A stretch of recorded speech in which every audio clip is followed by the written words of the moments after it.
Guys, what I find absolutely crazy is that the donor class, for some reason, thought that, all right, as in the elites, they thought that the overwhelming majority of the United States citizens cared about any of their nonsense. Like, listen, I know they want to make copious amounts of money off of the general electorate, but it seems like a lot of individuals are basically having some type of come to Jesus moment, basically while completely revolting against the elites. And honestly, this election said that pretty loudly. So imagine if the people that are donating billions upon billions of dollars, guys, I'm sure you guys fully remember Kamala Harris coming out and saying, oh, we've taken multiple billions of dollars worth of donations within like a day or something crazy like that, right? Yeah, guys, they're not going to be happy. They thought that their ideology was, for the most part, king ideology in the United States of America. Guys, we just proved we don't want the nonsense anymore, bro. All right. But either way, let's go and check it out. Name of the video is Epic Disaster. Kamala Harris's donors are furious about the 2024 loss. Let's check it out. My voice, yes, was ignored, but tens of millions of Americans' voices were ignored. I encourage my colleagues, Democrats particularly, to get out into rural America and sit with people, listen to them, have a cup of coffee, and understand they're not racist. They're not bigots. They're not anti-Semites. It's not just about the campaign. It's about what does the Democratic Party stand for. The reason we didn't win ultimately is we didn't listen enough to people on the ground. So some of the Democrats' harshest critics are fellow Democrats, reflecting on the millions of Americans turning away from the party as they grapple with their election defeat. Rich Edson's tracking all that. He's live in Washington, D.C. There was a lot to say on Sunday, and they said it, Rich. Yeah, they did, Bill. Democrats say they know there's a problem. They're just all over the map on how to fix it. Some say the party needs a much different approach on immigration. Let's have a serious debate about what border security looks like for Democrats and make sure that we bring in a lot of different views on this. Remember, it wasn't that long ago that we had Democrats on TV literally denying that there was even a crisis at the border at all. Right. We've got to have that debate. It's Paul mandatory. also told the New York Times his party spends way too much time trying not to offend anyone, like on trans issues. Guys. He says as a Democrat, he's supposed to be afraid to say that he doesn't want a formerly male athlete running over his two little daughters on a playing field. And guys, that's, I think, one of the majority issues, right? I mean, like, think about this here for a second. For some reason, the left likes to exclusively go after, let's say, the 1 or 2, or let's say 7% of America, instead of actually worrying about what the majority of Americans actually are thinking. Like, don't get me wrong, I understand fight for the little guy, sure. But if you're basing your entire platform off of one specific ideology that the majority of America doesn't completely agree with, then you're in a losing scenario, right? I mean, they're only doing this exclusively for their donors, right? They're doing this exclusively for the gigantic companies that are also backing them. Like, pay attention to like the hashtag activism that seems to be extremely prevalent on the left. Like, pay attention to these things. We need to care about what the majority is saying. If you consistently keep attempting to back the less than 10% of the population, then you're going to consistently lose, guys, right? Donald Trump was a populist candidate. Kamala Harris only represented the elite, guys. The elites are going to lose consistently when it comes to a populist candidate, guys, right? Let's continue. Other Democrats say President Biden saddled Vice President Harris with an unreasonable situation. I think she had, some hills to overcome. The fact that her campaign started, in the middle of the summer, obviously it would have been better had that not been the case. Now, we can't go back and change history. We can't go back and change President Biden's mind as to whether he should have launched a re-election effort. Former House Speaker Nancy Pelosi told the New York Times she thought there'd be an open primary to replace Biden, and had he stepped aside sooner, there may have been other candidates. Pelosi also clapped back at Senator Bernie Sanders, telling the Times she doesn't respect Sanders saying that the Democratic Party has abandoned working-class families. Sanders wants a more progressive party. He says it should come as no surprise that a Democratic Party that abandoned the working class found the working class abandoned them. And that's real. Bernie Sanders, again, was a populist candidate. A lot of the people that supported Bernie Sanders, irregardless, let's say, of his political leaning, a lot of them are now Trump supporters. A lot of the Bernie bros, when they saw what happened to Bernie Sanders politically, immediately left the Democrat Party and never looked back. All right. Yeah. Bill? Did not really give the opportunity to get to know her. Not a single press conference in 100 days. Doesn't help. Rich, thank you. No, it didn't help. Dana. Let's bring in former Trump advisor Alexa Henning and former director of message planning under President Biden, Megan Hayes. I'm so glad to have you both on. I thought this was, Megan, I'm going to start with you because I feel like the Democrats are the ones that are reeling and trying to figure things out. So this was from a CNN focus group. They asked, pick one word to describe Republicans and Donald Trump and one word to describe Democrats and Kamala Harris. Crazy said the white woman in her 40s who hadn't gone to college. Then preachy, and asked to pick between the two words. The woman said she'd probably go with crazy because crazy doesn't look down on me. Preachy does. I'll let you take that wherever you want. I'm curious if you heard anything different over the weekend that would enlighten us as to how Democrats are going to grapple with this loss. No, I think that's absolutely right. I think the Democrats have lost their way. We abandoned the working class. The electorate is more moderate than I think that the Democrats were expecting it to be this time around. I think that, we do need to refocus and recenter ourselves, and we need to understand that sometimes you have to move to the middle to be able to get things done on the left. And I think that that's one thing that the party's going to be grappling with moving forward. No, I have not heard really much different than that over the weekend, except the party wasn't where the electorate was, and that's why we were not successful on Tuesday. Let's pull up call for number 3. It's pretty just astounding, Alexa, how much money was spent to get so little on the Democratic side. Watch.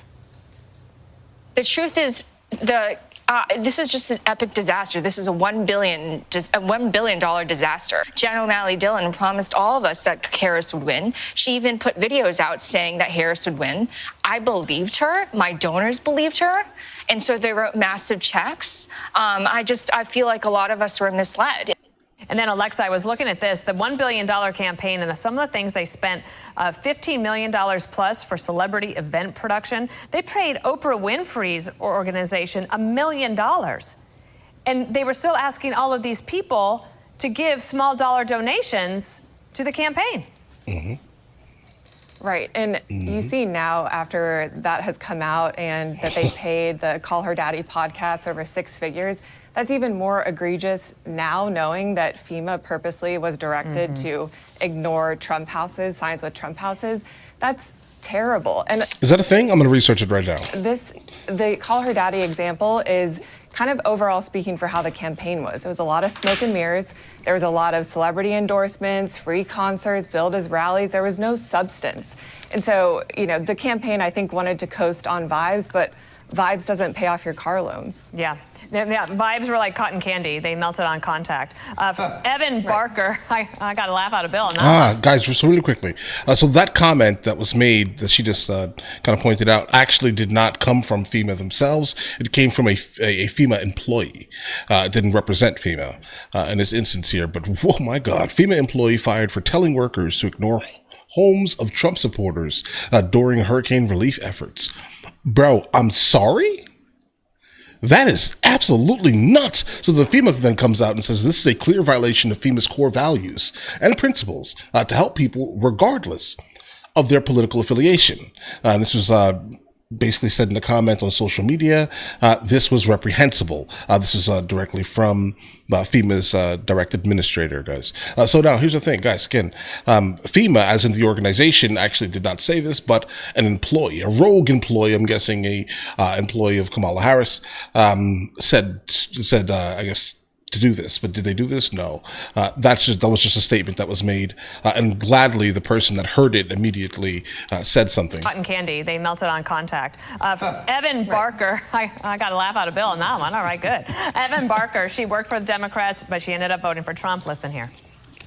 Especially now, after working in Democratic politics as a fundraiser, living out here.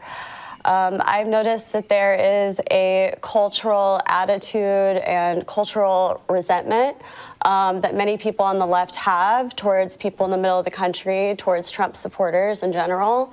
I think we saw that very clearly in the final few days of the election when Joe Biden came out on television and called the majority of the country garbage. So, Megan, what way do Democrats go from here? Do you have a piece of advice? We have a platform for you. Any advice you want to give?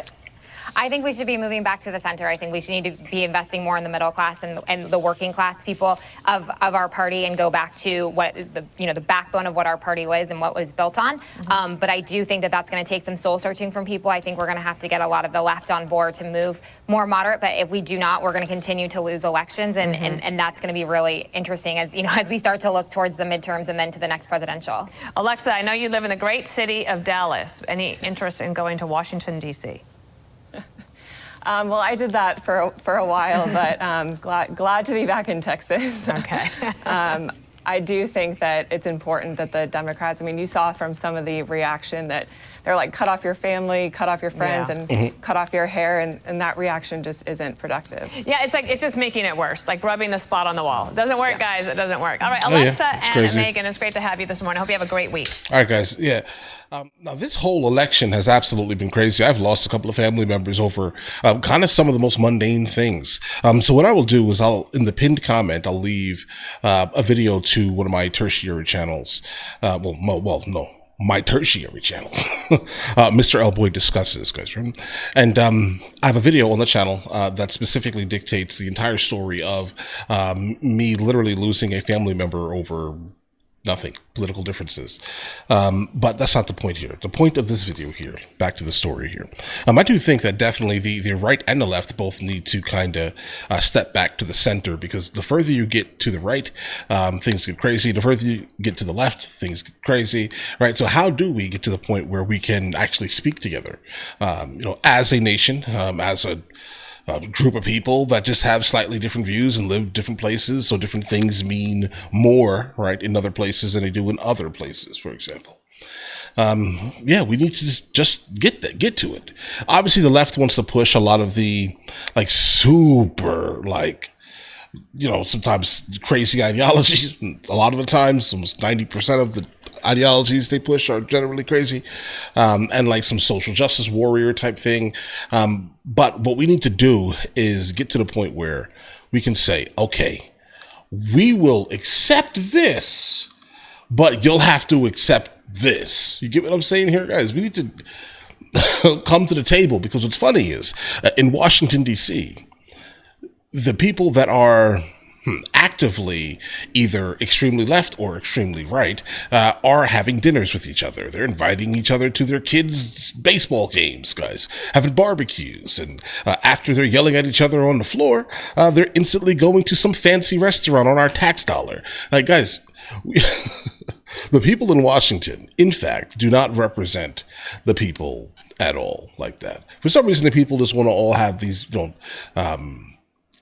battles with each other over things that, if you only knew what they were doing in Washington, you probably wouldn't be that angry, guys, okay?